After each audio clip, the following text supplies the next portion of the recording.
Dabo Swinney has never lost to Wake Forest as a head coach, and he is still got a 100% winning percentage against the Demon Deacons. Clemson came out today a little sluggish. Didn't really expect that, but not really surprising at the same, I guess in the same breath, not really that surprising. Started out a little slow, a little sluggish that first quarter. First two possessions ended in punts. The first possession on defense uh, shut down that Wake Forest offense. They go for 9 yards on that first run, and I'm like, oh boy, okay, let's see what's going to happen. And then they just go backwards the next two plays and have to end up punting the ball. Thought that was pretty special. But for the most part, the first quarter was sluggish. I think the defense played a little bit better than our offense in that first quarter. They did allow a little bit in the running game for Wake Forest, but got that pretty much buttoned up after the first quarter. Clemson comes out and scores 28 points in the second quarter, kind of blows the game open, and then the rest is history.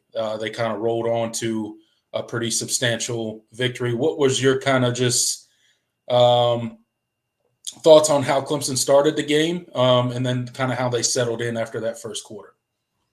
Yeah, I mean, you just described it. I mean, I think it really was just a matter of them needing to settle in. They kind of came in a little jittery, like it felt like just things were, that nothing wrong necessarily with the play calls, and I thought Cade was decisive.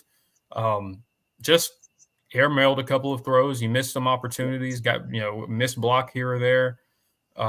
It just was a little out of sorts in the first quarter, and so I think that kind of allowed Wake Forest to think they could stay in it a little bit, and it translated over into the defense and the one touchdown drive that they had in that first quarter. They got a little bit of confidence running the ball, and Hank Bachmeier made a really nice play. I mean, I can't really get too mad about that first touchdown necessarily. Maybe the drive to get them into that position, but the actual touchdown itself, I mean, it was just, they got a matchup they like. They got a receiver on Sherrod Coval, and he's not necessarily a cut. I mean, he's not a corner, No. and he wasn't even in bad position. He just was, the receiver made a play. I don't remember which. Was it Horatio Fields or Deuce Alexander? I can't remember which one it was. And Wake does have talented receivers. So I think the biggest thing was, at least for the defense, they weren't necessarily. People are going to talk about the secondary, but I think the defensive line left them out to dry a little bit. Yeah. They weren't necessarily getting a lot of pressure. Hank Bachmeier had a clean pocket in that first quarter, and against that offense, you have to win up front. You can't give them that much time, because even against a regular, offensive scheme, giving the quarterback that much time is a tough ask for your secondary. Like, they're going to give up a play, but especially against that slow mesh offense where it forces your second level defenders to have to cover for a really long time. Like, you have to and keep their eyes on the quarterback for a really long time. And, it paused the linebackers. Like you saw at different points, Wade Woodaz and Barrett Carter having to kind of freeze a little bit. The safeties coming down, they'd have to freeze a little bit because they knew they couldn't bite too hard on a route because they know that Hank Bachmeier can hold the ball on just a little bit longer and the receiver sneak right by them over the top or something. So, like, I think it really was in that first quarter. I think the defensive line was they had to kind of settle in, and they weren't necessarily winning their one-on-ones as much as you want to. That definitely changed after the first quarter, but I think that was part of the reason why Wake had success offensively in that first quarter and a little bit in that second quarter as well. Yeah, absolutely. Look, they definitely exploited that slow mesh a few times. Kind of to your point, what you were talking about, freezing those linebackers, and I can remember particularly a route, kind of across the middle that Bachmeier kind of pulled it at the last second and popped a pretty big play behind the linebackers. I mean, really just a good execution by Bachmeier and that Wake Forest offense on that.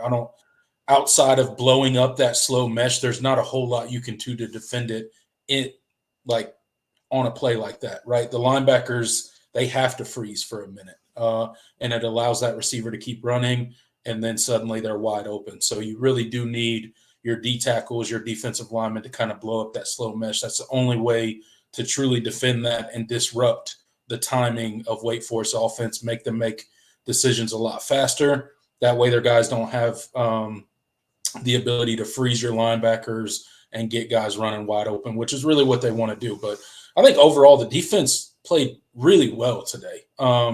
We've talked about, the past couple of weeks about the defense being a little lazy at times, putting stuff on tape where it's just sometimes a lack of effort and not finishing. And Dabo Sweeney was interviewed on the sideline today, and he talked about, Clemson was obviously up big at that point. It was sometime in the second half. And he talked about, I just want these guys to finish. And then subsequently, Clemson goes on a very long, we'll get to the second half in a minute, but subsequently, Clemson goes on a very long offensive drive, results in another touchdown by Keith Adams Jr., and that was kind of just the nail in the coffin right there. It was a very methodical, long drive, and then the defense comes out and does their job as well. So I thought the defense finished really well today. They did give up some big runs here or there, particularly in that first quarter, but they kind of buttoned up after that. And then, Wake Forest kind of manufactures that first drive, aided by a couple penalties. I think pass interference penalties really hurt our defense today and really kept a few of those Wake Forest really only had 2 to 3 good drives in this game. Yep. And every single drive was aided by penalties from our defense, specifically pass interference penalties, right? Some of them were very detrimental and kept drives alive that otherwise would have stalled out. But again, Wake Forest goes down, they score that touchdown, our offense immediately answers. Like I said, 28 points in the second quarter. First 2 drives ended in punt, but we immediately answer their touchdown drive. And then what does the defense do? They come out, play complimentary football, get a pick. Clemson takes it in. 2 plays, Maffa, rushing touchdown. Next drive, defense gets a tip ball and gets another pick, and Clemson capitalizes on it once again, using, for the first time this season, I think, the jumbo package. So yep. That was pretty cool to see. Yeah, absolutely. And that's kind of the thing that you missed so much last year was that complimentary football. It was, the defense creating opportunities for the offense and the offense finishing. And that was one thing they didn't do so well last week was finishing offensively and right. And in a lot of cases defensively. Like you were much better. I don't know what I had the stats up and then my ESPN app closed, but I wanted to see what our third and fourth down statistic was. I got you right here. Third down, we were 7 of 11. Fourth down, we were 1 for 1. So okay, pretty good. Well, pretty good on both.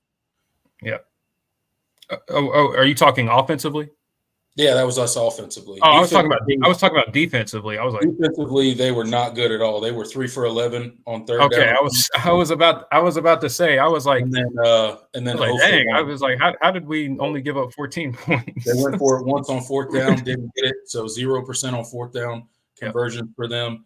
And then 3 of 11 on third down conversions for them. So the defense got off the field consistently. But both illustrate my point, though. And like you were good on both sides of the ball on the money downs, and that was a big deal. You got stops defensively on third down for the most part, and you were surgical on third. I want to see I'll probably go back and do this for the show on Wednesday, but I do want to go see Cade Klubnik's third down statistics, as they had to have been phenomenal. He was absolutely surgical today. I mean, and what the cool thing is that offensively, like you weren't hitting a ton of explosive plays. It wasn't like the NC State or App State game where you were just bombing over the top and you were getting 50+ yard touchdowns. Like it was just methodical but surgical drives by Cade, just dot after dot after dot, finding the soft spot in the zone, escaping pressure or getting a couple of yards, knowing, making the correct reads on the RPOs and stuff. It was just like that is what we've wanted to see. And that was the one thing that they did at times last year, but they didn't finish in the red zone, and obviously they also turned the ball over a lot. And so like now you're seeing Cade be efficient, decisive, and accurate for the most part after the first quarter. And the offense, I think they finished with 566 yards of offense. Yes, 566 yards. Yeah, I think they averaged about 7 yards per play. If I want 6.7 yards per play. Yeah. Like it's pretty good, man. That's pretty good. Only punted 3 times today, no turnovers for the second straight week. I think Cade fumbled one, but he got it back. He did a good job on that read option. So man, it just looks like a well-oiled machine. And once they settled in, and that's what we've wanted to see from this group. And it shows that when the explosive play isn't there, not only can they still move the ball, but they can score touchdowns. So, and again, this Wake Forest defense is not very good. Like we talked about it in the preview show. Like we said, like they are not good at all, or really statistically anywhere. But you did what you had to do, and I think I predicted 48-20 was my. I think that was my prediction or something like that. You got 49. So, you did what you had to do. And just a lot of guys look good today, especially with not having, Bryant Wesco. Like you still were really, really efficient, and you finished drives. So that's good. Yeah, absolutely. Look, I think we finally saw a game where the defense and the offense finished throughout the fourth quarter, right? And I think that was important to see. I think, like I said, I think the defense played pretty well. You see, and I keep going back to Cade, but the maturity that we've seen Cade display this season is kind of crazy, honestly, because I didn't expect it. I thought Cade would improve this season, just judging by him taking responsibility for some of his shortcomings last year and really seemingly dedicating his entire offseason, his entire summer to just trying to get better. And he did that by various ways, right? Going to work with Jordan Palmer, going to the Manning camps, talking to Nick Foles, different mentors, just doing it, going out to California with his receivers and throwing and different things like that we heard throughout the offseason. So we knew that he was putting in work to become better, but I don't think any of us thought that it would be this much better. And he truly is displaying the type of quarterback that you need to win big games. He doesn't put the ball in harm's way. He knows when to pull it down and take off and use his legs to get a couple yards and turn a negative play into a positive play. And for 2 weeks in a row, he's played a defense that's kind of refusing to give them the big over-the-top plays, right? They kind of want to make – Wake Forest kind of did the same thing. They wanted to make Clemson methodically march down the field and go finish. But this week was kind of the inverse of last week. Yes, we marched down the field just like we did last week, put up over 500 yards of offense, again, just like last week. But instead, this week, we finished in the red zone, right? So it shows the progression. It shows the maturity of this team. It shows that this team is locked in, and they're getting better every week, I think. And you're seeing different guys do it today. You mentioned, us missing some receivers, right? Brian Wesco didn't play today. Tyler Brown, I don't think he played today either. So you're still missing a lot of those key wide receivers, but you got other guys stepping up, right? Troy Stellato had a massive game today. Great game. Great game today. Jake Brenningstool had an amazing game today. I think he led the team in receptions and in yards, if I'm not mistaken. 7 catches for 104 and a touchdown. There you From go. Antonio Williams. And he made some great catches as well. Oh yeah. Some catches, some balls that were a little bit behind him, not the greatest thrown balls by Cade, catchable balls, and he went and caught them and made massive plays out of them. Didn't go down on first contact. Adam Randall, I mean, how's the dude even on the football field at this point? I don't know, but he's catching touchdown passes 2 weeks after he gets a screw put in his foot to repair a fracture. So that dude's insane. Awesome to see him get a touchdown for 2 weeks in a row for him in games that he's played in, right? So shout out to him. He looks good out there. I just think this offense has a lot of different ways. We talked about it coming into this season about how me and you both felt about what this wide receiver room could become. And I think we're seeing it become what we thought it could become throughout this season because of injuries, because of, guys having to set out multiple games and stuff like that. And you're just seeing different guys step up every single week due to the rotation being changed because, this guy's got a high ankle sprain or this guy's got a broken foot or this guy's, a little banged up or, whatever the case may be. And we just roll guys out there. How about Tink Kelly getting his first action of the season, getting man, that was awesome out there. That was pretty cool. Who else? TJ had a really nice day. I mean, he had a pretty solid day. Caught a couple of screens. They did a good job getting him in space a little bit. He did have the one play, the one penalty where he was doing the little orbit motion or what. Maybe it wasn't an orbit motion, but can't remember exactly. But he was coming forward towards the line of scrimmage when they snapped the ball. So legal motion. But what the cool thing is I think that made that like a 3rd and 9, 3rd and 10. And what does Cade do? Hit a ball over the middle to I think it was Jake. Right to Jake Brenningstool. Yep, right in between two defenders for to convert a 3rd and 10. So I mean, it's just big play after big play today. The conversions on 3rd down weren't always the easiest conversions, and Cade completed them and made a lot of tight window throws today. Yeah, man. And Jake Brenningstool was on the receiving end of a lot of those. Troy Colato as well. Troy was so big. And that throw to Troy, that 20-yard, like Cade escapes pressure and on scramble drill just throws he layers the ball right over the second level defender. And as Troy is coming back to the ball, great catch and great focus. Like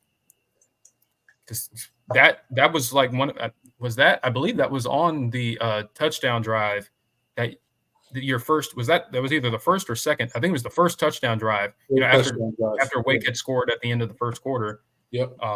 And I think that was on a 3rd down to keep that drive alive. So man, just stuff like that. Like that is the progression of Cade and his rapport with his receivers. Like they're on the same page. And I think they made an effort. I think Cade definitely made an effort to keep Troy happy after, he missed him over the middle on that first drive. Yeah, for sure. Yeah, and and got him that touchdown. Great throw, great catch, great body control, but great focus by Troy to go down and get it. So people will say, well, that was an inaccurate pass, but no, that's a slant over the middle with a safety coming down. Like you throw that low to give Troy a chance to catch it and protect his body. Yeah. So maybe it was a little behind, but it was a great throw, great location to give him an opportunity. That was, that's grown up quarterback stuff. Yeah, understanding the game, it's understanding the situation. Mm-hmm. The guy I was thinking about before, Noble Johnson, got a catch today. Did he? I might have missed that. He did. That was the guy I was trying to think of earlier. Noble Johnson got a catch today. One catch for 6 yards over there on the sideline towards the end of the game. I think I missed that one. Yeah. I was watching the Carolina game at that point, just watching them implode. Yeah. So, really good day for a lot of guys, right? Jake Brenningstool, 7 catches for 104 yards. Troy Stellato, 6 catches for 72. Antonio Williams, 6 for 69. TJ Moore, 4 for 46. And then Adam Randall, 3 for 19. And then Kelly, 3 for 17. So a lot of guys contributing. a lot of different guys contributing than contributed last week, right? Due to, Tyler Brown being out, Brian Wesco being out. So it's really good to see. I like Cade's decision making.